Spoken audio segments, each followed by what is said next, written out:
The tunnels beneath Station Numa were nothing like Jake expected. They were alive. Not with people, with the station itself. The walls pulsed like muscle, glowing with soft blue veins. Every step echoed like a heartbeat, the deeper they went. The colder it became, Lyra walked ahead, fast and silent. Jake followed, confused and alert. They had escaped the seeker above, for now, but Lyra looked more nervous than ever. "Where are we going?"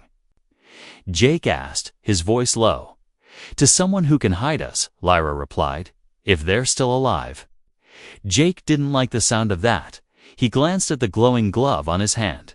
It still hummed softly, like it was waiting to be used again. After several turns and staircases, they reached a sealed door. Lyra placed her palm on it. The door hissed open, revealing a dark room filled with strange lights. Inside stood a tall figure with no face, just smooth skin and dozens of glowing rings floating around its head. "Lyra Vorn," it said in a soft, vibrating voice, "the galaxy thought you were dead." "I was close," Lyra replied, "but I still have work to do."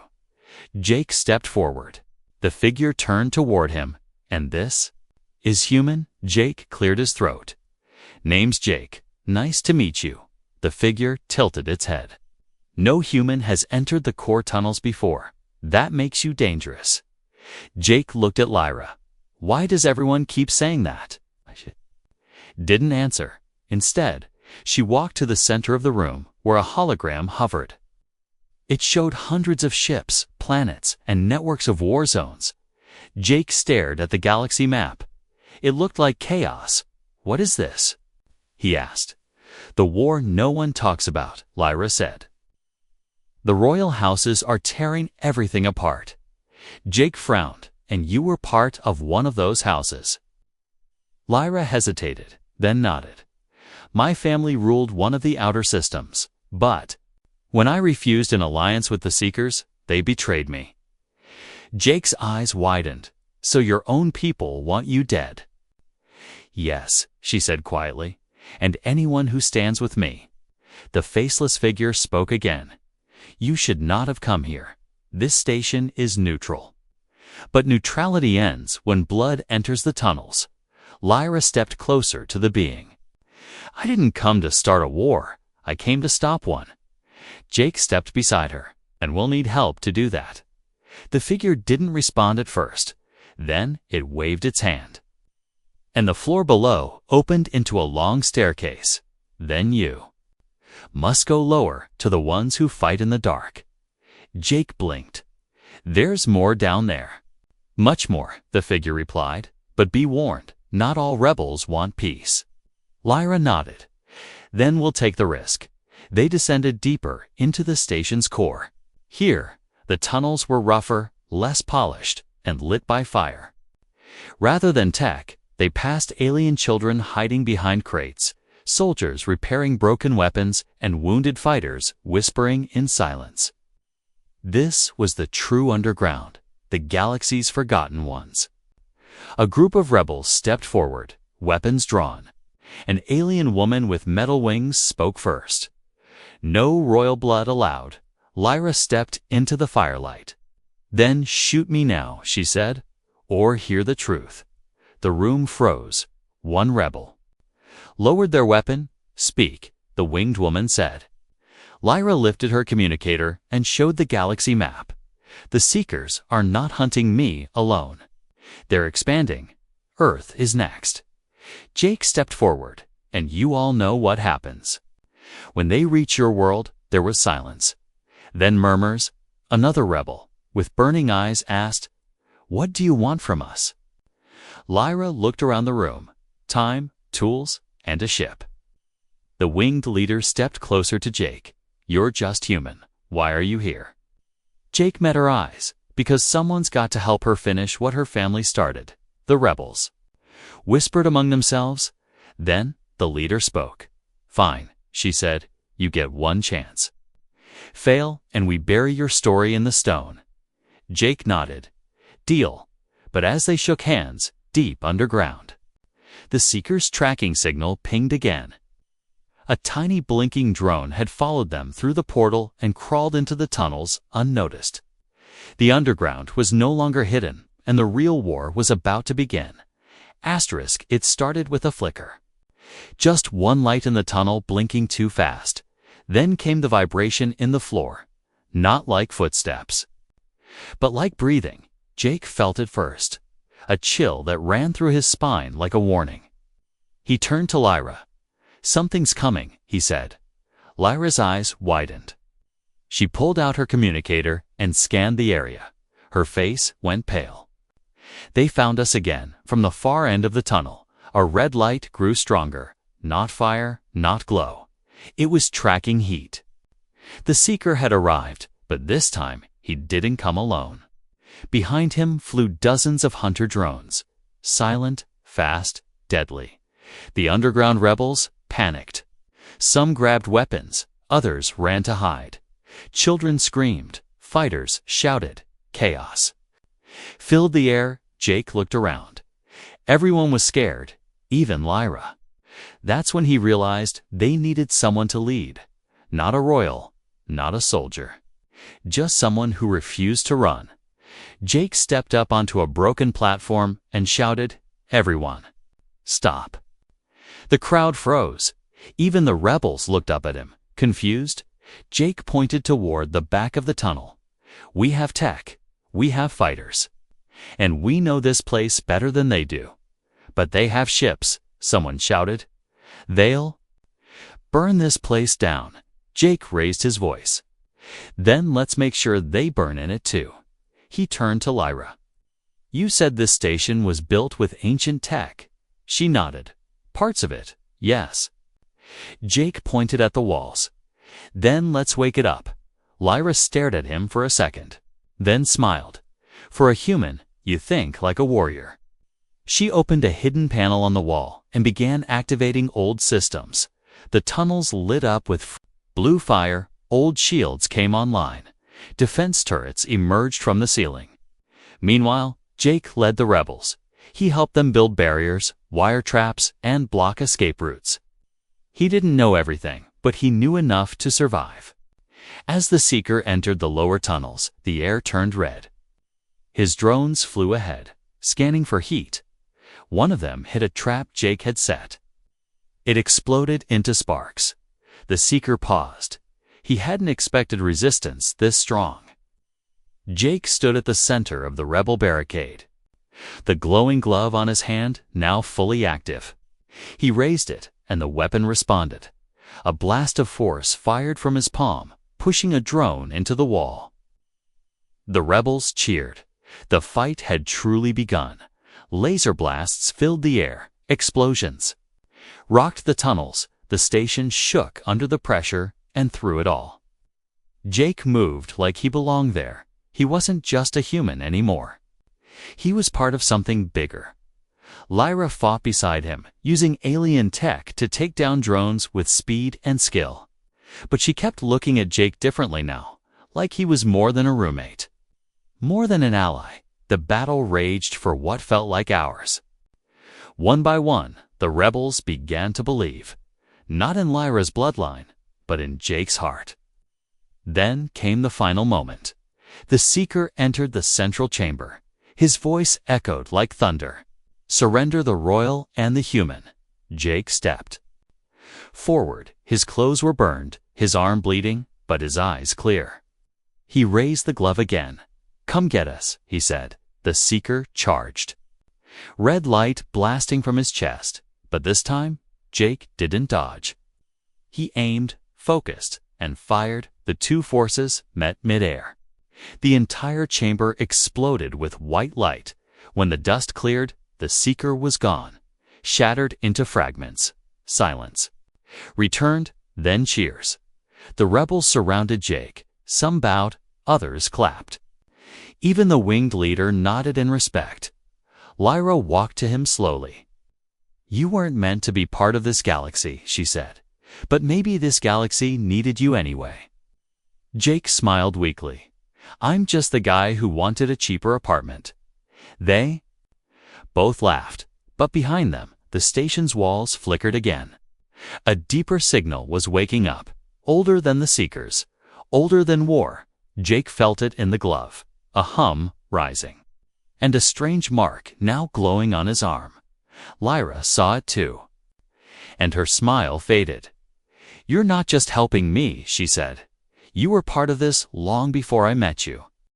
Jake woke up to silence, but it didn't feel peaceful. It was the kind of silence that made your skin crawl. As if the air itself was holding its breath, he walked into the living room, and everything felt wrong. Lyra wasn't there. The floating devices were turned off. Her door was open, but the room was empty. Something was missing. Not just furniture or gadgets. It was like the room had been cleaned of energy. No glowing lights, no soft humming, just cold air and stillness. Jake's eyes landed on the small communicator Lyra always carried. It was lying on the table, pulsing faintly. He knew he shouldn't touch it, but this time he didn't care. He picked it up and the screen blinked awake. Lines of alien text scrawled fast, too fast to read. Then it stopped, translated. And one message repeated. "Do not trust the human. He must not know." Jake's heart pounded. Was she talking to someone else? Was this about him? Or someone watching them both? Suddenly, the screen flashed and a map appeared. It showed their apartment, then zoomed out. A red dot blinked nearby, moving slowly toward their location. Jake dropped the device. It hit the floor and cracked. Within seconds, it powered down. Completely, he rushed to the window. Outside, the streets looked normal, but across the road, he spotted something. A tall figure in a long black coat, standing perfectly still. It wasn't moving, but Jake knew it was watching. Then he heard the door behind him open. He turned quickly. It was Lyra, holding a bag of groceries, acting like everything was fine. "Where were you?" Jake asked. Trying to sound calm. "Market," she said. Walking past him, "I needed earth food." Jake crossed his arms. "Without your communicator. Without telling me." Lyra paused. "You were sleeping," she said, not meeting his eyes. "You're hiding something," Jake said sharply. "And not just from me." Lyra put the groceries down slowly. "Jake, you said you wouldn't ask questions." "I lied," he said. "Now tell me what's really going on." Lyra sighed. She looked out the window and then locked it silently. "There's a signal," she said, "that follows me wherever I go. It's coded into my DNA." Jake blinked. "Wait, like a tracking signal?" "Yes," she said. "It only activates when I stay too long in one place." Jake sat down. "And how long have we been in this place?" Lyra looked at him quietly. "Too long." Jake stood up fast. "So, they know where you are now?" She nodded. "Probably. That's why I was building a jammer." Jake suddenly remembered the strange device in her room, the one with the blinking lights and clicking sounds. That thing. "It's not a purifier, is it?" she said. "It's a signal scrambler, but it's incomplete." He stepped closer. "Why didn't you tell me?" "You let me think we were safe. I wanted you to feel safe," she said, her voice softer now, "even if we weren't." Jake turned away. He felt a mix of anger, fear, and something else. He didn't want to leave her, but he didn't want to die either. Then Lyra pulled out something from her coat. A small black device shaped like a spider. "They already sent a scout," she said. "It dropped this on our roof." Jake stared at the thing. 'Twas blinking red, slowly, almost like a heartbeat. "They're scanning," she whispered, "looking for my frequency." Jake suddenly remembered the message on the communicator. "Don't trust the human." He looked at her carefully. "Lyra, are you planning to leave me behind?" She looked at him, surprised. "No, I'm trying to protect you." "Then stop keeping secrets," he said. "Let me help." She didn't reply right away. Instead, she handed him a small square object made of silver and glass. It hummed in his hand like it was alive. "That's a data key," she said. "If something happens to me, find a place called Station Echo 9. Jake looked at her in disbelief. "That's not how you protect someone." Before she could respond, the window behind them shattered. A red beam shot through the room, hitting the table and setting it on fire. Jake and Lyra dove behind the couch. Smoke filled the air. Outside, a dark figure with red eyes stood floating in the air. Its voice echoed through the burning glass. "Royal blood detected. Prepare for retrieval." Jake looked at Lyra. She grabbed his hand. "Time to run," she whispered. They jumped through the back door just as another red beam tore through the wall. The apartment behind them burned. The city outside was silent, but the hunt had begun. The fire was still burning behind them as Jake and Lyra ran into the night. Ash floated through the air like slow snow. Every step they took echoed through empty streets. New York had never felt so quiet, so lifeless. Jake's heart pounded in his ears, not from running, from fear. He had seen many things in life, but never a glowing red-eyed alien firing laser beams through his kitchen. What was that thing? He asked, gasping for breath. Lyra didn't stop. "That was a seeker," she said. "Not the last one either." They reached the edge of a construction site. Steel beams, half-finished walls, and darkness all around. Lyra pulled out a cube from her jacket and pressed it. A blue light scanned the area. Within seconds, a holographic doorway appeared in the air. "What is that?" Jake asked, his voice shaking. "Emergency jump gate," she said. Built into Earth's shadows. Jake didn't understand what that meant. But before he could ask, a loud metallic sound echoed behind them. The seeker had landed. It hovered above the street like a ghost made of fire and steel. Long limbs, sharp fingers, eyes like burning suns. Its voice was deep. Metallic, subject identified. Initiating retrieval. Go. Lyra shouted, shoving Jake toward the portal. But Jake stopped. He looked back and saw the creature charging a red orb in its chest. The last time he saw that, his kitchen exploded. This time, Jake grabbed a steel rod from the ground and threw it like a spear. It didn't damage the seeker, but it hit the orb just before it fired, causing the blast to go wild. The explosion missed them, hitting a crane instead. The whole metal structure groaned and collapsed, smashing down between them. "And the hunter? Nice throw," Lyra said, grabbing his hand and pulling him through the holographic doorway. They fell, not through space, but through something stranger. Colors melted, sound twisted, time folded. And then silence. Jake landed hard on something soft but alive. It pulsed beneath him like breathing earth.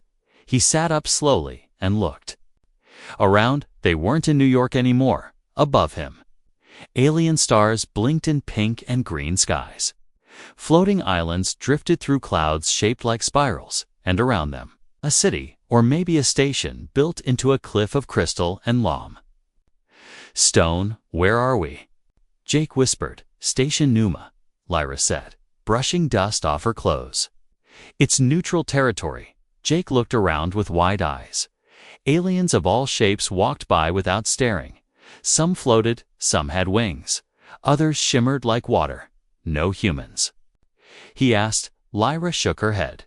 "You're the first one to set foot here." Jake suddenly felt very small, but also kind of important. Lyra led him through narrow alleys lit by glowing plants. They entered a round building carved from crystal. Inside was a creature with 6 arms and a head like a sunflower. "Lyra," it said. "Your late plans changed," she replied. "We were attacked." The creature looked at Jake. "And you brought a human." "He's more than that," Lyra said. Then she whispered something in its ear. The creature's eyes widened. It nodded slowly and said, "Come, we have much to discuss." They entered a secret room beneath the floor. It was filled with old tech, maps, and strange weapons. Jake noticed one screen flashing red. Is that? He started. Yes, the creature said. The seeker followed you. Jake turned to Lyra. I thought this place was safe. It was, she said, until now. Suddenly, alarms blared. The city's crystal walls began to glow red. Here, the creature growled. Your presence has doomed this station. Jake clenched his fists. We can't keep running forever. Lyra nodded. Then we fight. She tossed Jake a small metallic glove. He caught it, confused. What's this? It syncs with your mind, she said. Don't think, just feel. As he slid it on, the glove lit up. He felt something rush through his veins, not fear, but power.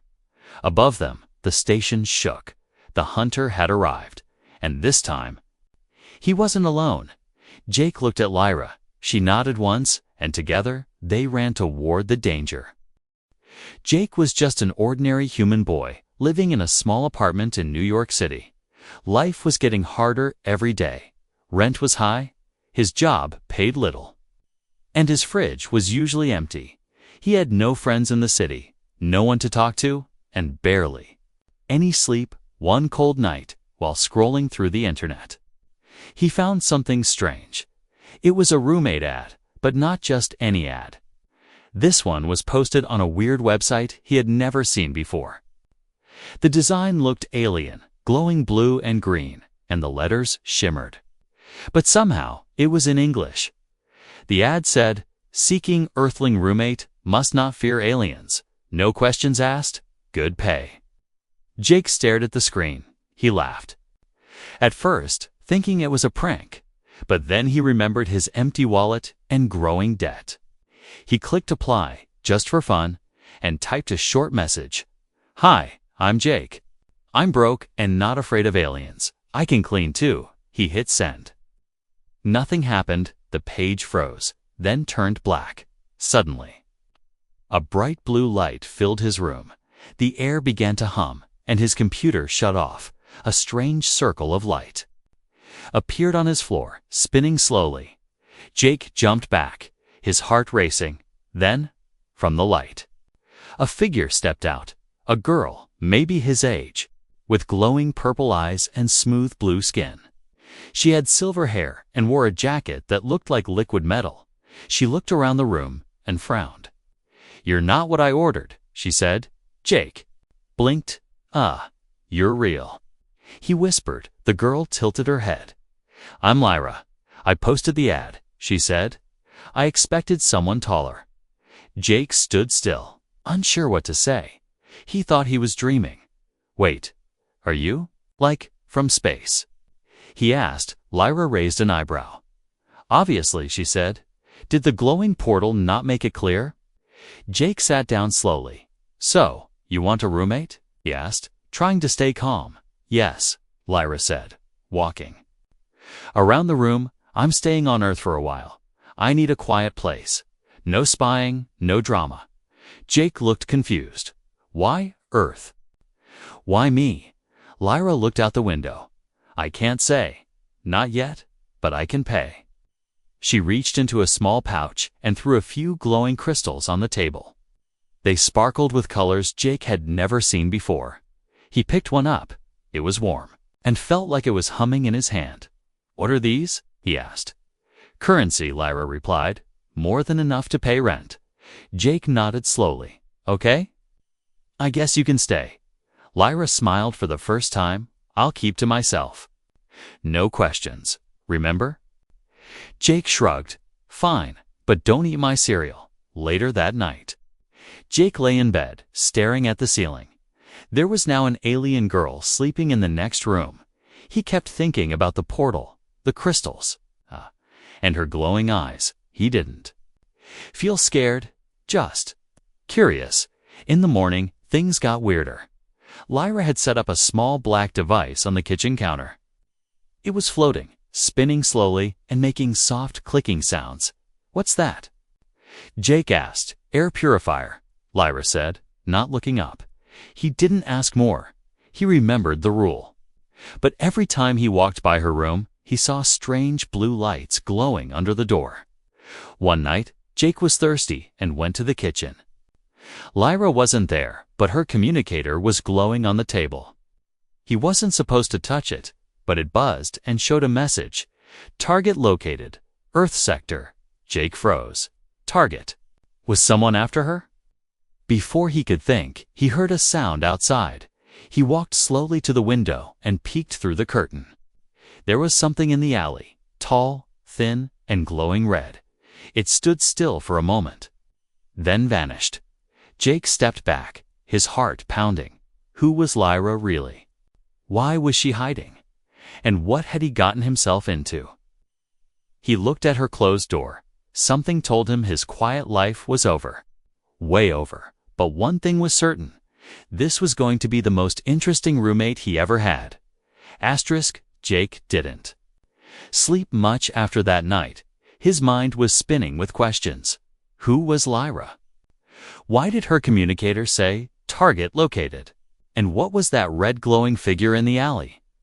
The next morning, Lyra was already awake. She sat at the table, drinking something green and steaming from a glass orb. Jake walked in slowly, pretending nothing was wrong. Morning, he said, trying to act normal. Lyra looked up with her glowing eyes. Morning, human, she said. Jake sat down across from her. So, we should talk, he said carefully. Lyra blinked, then tilted her head. About what? Jake pointed to the strange glowing gadget on the wall. And that thing? It beeped all night. That's a silence shield, she said. It blocks sound from leaving the room. Jake frowned. Why do we need that? Lyra stood up and walked to the window. The less people here, the safer we stay. Jake swallowed hard. Safer from what exactly? She turned to him. I told you. No questions. Jake stood up too. This is my apartment. I think I deserve some answers. They stared at each other for a moment. Tension filled the air. Then, Lyra slowly opened her hand, revealing a small hologram. It showed a planet burning, alien ships flying, people running. My home was taken, she said quietly. I escaped. Jake stared at the hologram. It was real. Too real. So you're a refugee? He asked. Lyra nodded. I'm also a danger to those who help me. Jake looked away. He wasn't sure if he could trust her. But something inside him said she was telling the truth. Okay, he said. Let's make some rules. Lyra raised an eyebrow. Rules? Yeah, Jake said. You're my roommate now, right? She slowly smiled. Agreed. They sat back down. Jake pulled out a notepad. Rule 1. No surprises. Something's going to explode. Warn me. Understood, she said. Rule 2. Don't bring aliens into the apartment without telling me. Define alien, Lyra said with a smirk. Jake rolled his eyes. Anyone glowing, floating, or hunting you? Fair, she replied. Rule 3. No reading my mind. I can't do that, she said. But thank you for thinking I can. They both laughed. For a moment, things felt normal. Two roommates trying to understand each other, but as the sun set, the mood changed. Lyra went into her room and didn't come out for hours. Jake heard buzzing, strange sounds, and once a soft whisper in a language he didn't understand. Curiosity got the better of him. He tiptoed to her door and leaned closer. Suddenly, the door opened. Lyra stood there with a silver cube in her hand. It was glowing and vibrating. Jake jumped back. Sorry, I wasn't. You were listening, Lyra said calmly, curious. Human Jake scratched his head. I just want to know what's happening. You said danger, but from who? Lyra looked down at the cube. They're called seekers. Hunters sent to track royal fugitives. Royal. Jake asked, You're royalty? I was, she whispered, before they betrayed me. Jake stared at her. Everything about her seemed heavier now, more real, more dangerous. So, if they find you, they'll come here, Lyra nodded. They already have. Jake froze. What? She pointed to the window.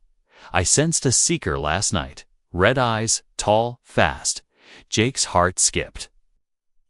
That's exactly what he saw. Lyra stepped closer. If you want me to leave, I will, she said. I don't want to put you in danger. Jake looked at her for a long moment. He thought about his boring life, his empty fridge, his lonely nights, and now he had a roommate from another world, a hunted alien princess living in his home. No, he said. We already made the agreement. Lyra smiled again, this time softer. Thank you, Jake, she said. But neither of them noticed the small bug-like device crawling outside their window. It blinked red 3 times, then flew off into the night sky. Someone was watching, and they were getting closer. It didn't feel like victory, not yet. The smoke was clearing, the seeker was gone, and the rebels were cheering, but Jake stood in silence, staring at the glowing mark on his arm. It wasn't just light, it was moving, shifting shapes, symbols. Stars like a galaxy living under his skin. Lyra stepped closer. Her eyes were wide, but not with fear. With recognition, I've seen that mark before, she said. Quietly, Jake looked at her. Where? In the archives of my family. She whispered. It belongs to the ones who came before us. Jake raised his arm, watching the mark pulse. What does it mean? It means you're not just a human, Lyra said. You're connected to the ancients. Jake shook his head. I was just a kid in New York last week. No, Lyra said. You were always something more. You just didn't know it. Yet the underground walls around them began to shift. Symbols on the stone lit up in the same pattern as Jake's arm. A hidden door opened at the back of the chamber. Everyone stepped back. Even the rebels. Only Lyra and Jake walked forward.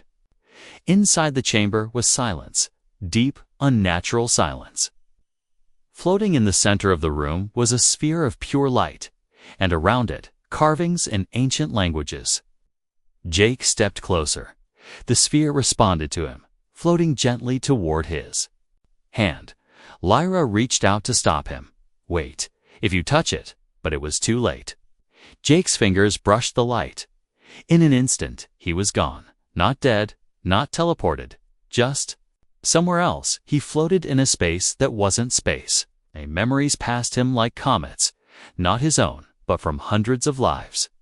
Ancient ones, stars being born, galaxies collapsing, people made of light. A voice echoed inside him. You are the bridge, it said, the last human born of 2 bloodlines. Jake tried to speak, but there was no sound, only feeling. Then he saw her, Lyra, reaching for him.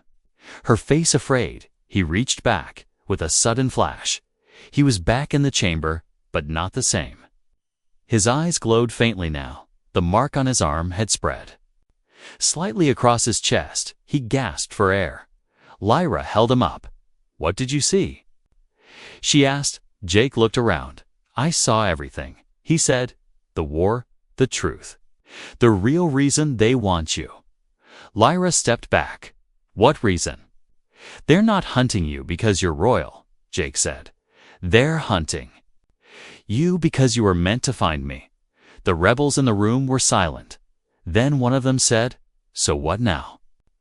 Jake looked up at the old galaxy map still floating in the chamber. He raised his arm. The entire map changed, updated, alive, lines shifted, routes opened, and a new signal was lit in the center. A place unknown, blinking like a heartbeat. Lyra saw it and gasped. That's the Ark of the Ancients, she said. Jake turned to her. We need to go there. It holds the key to stopping the Seekers forever. But the galaxy is watching now, one rebel said. If you leave, you'll be hunted again. Jake smiled. Then let them come. Lyra stepped beside him, together. She asked. He looked at her. We started as roommates, he said. Might as well finish as partners. They laughed softly outside. The tunnels began to shake, not in danger, but in power. The station was responding to something. To them, a ship was prepared, hidden in the lower levels. Old, fast, forgotten. But perfect. As they boarded, Lyra looked back one last time. The rebels stood proudly behind them. No longer broken, no longer afraid, Jake took the controls. For the first time, he wasn't leaving Earth. He was heading home, somewhere between stars, truth, and purpose. The galaxy had changed because one alien girl posted a roommate ad and got a human who was never really just human at all.